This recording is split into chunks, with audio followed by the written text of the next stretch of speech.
Is it true that if you replace your gas and electricity meters that you get free supply of gas and electricity, and that this whole energy supply company thing is a big sham? Well, no, of course not. None of those are true.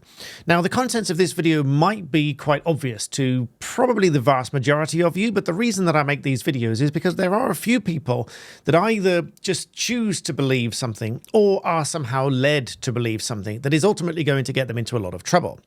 So allow me to explain.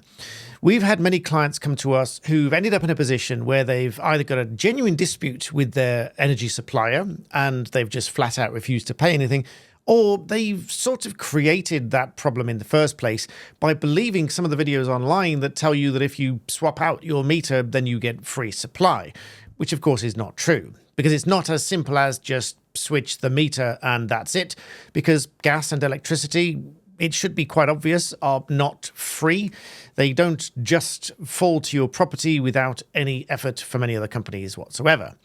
So a lot of these people do swap out their meter and then stop paying their gas and electricity bills. Now, under the relevant legislation, which I'm not going to bore you with here, I've been into great detail about that before. Under the legislation, if for whatever reason the meters are no longer working at your property, and that could either be because they've failed and you refuse to have them fixed, or you've switched them out for your own and refuse to provide readings. As a last resort, the energy companies can cut off the supply to your house. And this really does happen. And on top of that, you will also be billed for the electricity and the gas that you've used that hasn't yet been paid for. Now, on occasion, of course, there will be a genuine dispute as to the amount of energy that you've used, and you do have to pay for that one way or the other. How that's to be determined might be a little bit more complex than simply sending them a meter reading if indeed the meter is faulty. But make no mistake, if you've used, as one person said recently, they called it free energy for the last 2 years, which is obviously not the case. But if you believe that you've used free energy for the last 2 years, there is going to be some bill to come of that. How that is calculated is going to be, as I say, much more complicated than if you just sent them initial meter readings. Now, where there is a genuine dispute as to the installation, and maybe it was a faulty installation, maybe the meter itself is faulty, all of these things you do need to cooperate with the energy company about to get them rectified and get it sorted out. Although sometimes the issue can be a lot simpler than that, although the problem that develops is quite significant in that they end up being taken to court and sued for the difference, which sometimes is hundreds, sometimes is thousands, but either way they end up going to court over it, which might result in a CCJ and so on. Now, one of these confusions is when customers have switched suppliers, and there's a little bit of confusion as to the final reading, because in most instances, this is quite smooth. There is a cut-off point from the old supplier, and the new supplier picks up on the same date. This is even smoother when you have, obviously, a smart meter, because it should, if it's working properly, all be sent back digitally to the supplier so they both know the exact date of the switchover. So the old supplier will bill you up until that date and the new supplier picks up the billing thereafter. The problems come in two different ways, very broadly speaking. One is where you don't have a smart meter, so they are then relying on you or sending someone out to read the meters and make the best assessment possible as to when the switch took place. And secondly, if you do have a smart meter, but you believe that you've switched over to the new supplier already because you've perhaps already paid them some money, and therefore you cut off the direct debit to the old supplier thinking you're not getting any more money anymore. And so the old supplier might still be supplying your property even though you've paid money to the new company. And this is where the confusion comes from, because that date, the cutoff date, might not yet have happened even though you've paid some money to the new supplier. So there is this sort of overlap point. And so those few days in between, you will still need to pay for. But you might feel like, why should I pay the old supplier any more money? I've already paid the new supplier some money. They should be taking the money. But this is where we get into the problem, because who's right? In most cases, in our experience, the suppliers are right. Not to say they always are. There are some genuine disputes. One example I can think of, it's gone into abeyance, as in no one is doing anything about it. The consumer has said, we will cooperate with you so long as you can prove what we need to pay. The supplier is struggling to prove it, so they haven't taken it any further. That's about £1,500 worth of energy. That's, well, it's a best guess. It's around £1,500. It might be more, it might be less.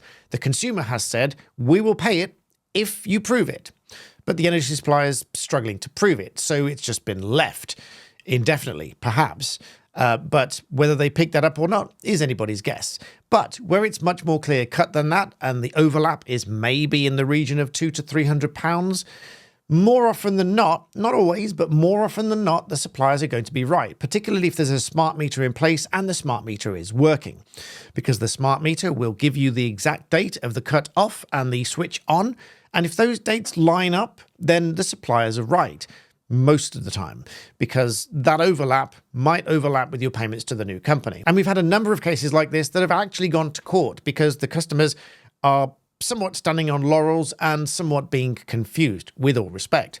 And in that situation, you need to take a really close look at the detail, request the exact cut-off date from the old supplier, the exact switch-on date from the new supplier, and if those dates line up, it's probably right. But coming full circle in this video, the one thing you really can't do and shouldn't believe, because some videos tell you so on YouTube.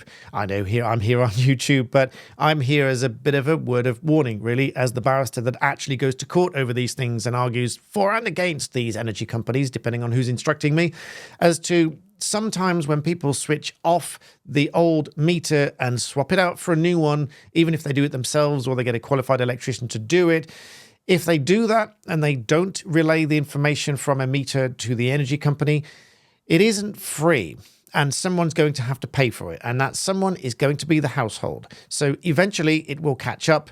And sometimes in the comment sections on various platforms, people say, well, it's been a year and a half. How do you explain that then? Well, it's taken a year and a half for them to do anything about it. So, I mean, they probably have a lot of people doing this now because of these videos that go out online. That's not to say they won't. In fact, for simple contractual claims like that, they have 6 years. But there's a big caveat. If it turns out to be fraud and theft, which it would be, it's a type of theft to abstract electricity and not pay for it, you could be prosecuted for it as well. So not only would you end up with the bill and going to court over the money, you could end up being prosecuted, get a criminal record for theft and or fraud as well, which is going to have all sorts of untold consequences on the rest of your life. So take it from me, if it wasn't obvious already, and with respect to the few of you that might believe these other videos online, take it from me, it is not worth the trouble and the hassle. So please do try to be as cooperative as you can. And I'm not saying take their word for it every single time. It sometimes does warrant a closer inspection of the detail to check that it is actually right. But on occasion, you need to accept that you just need to pay up. I hope this video is useful. Please do like it and share it with someone that you might find it useful. And of course, subscribe, and I'll see you next time.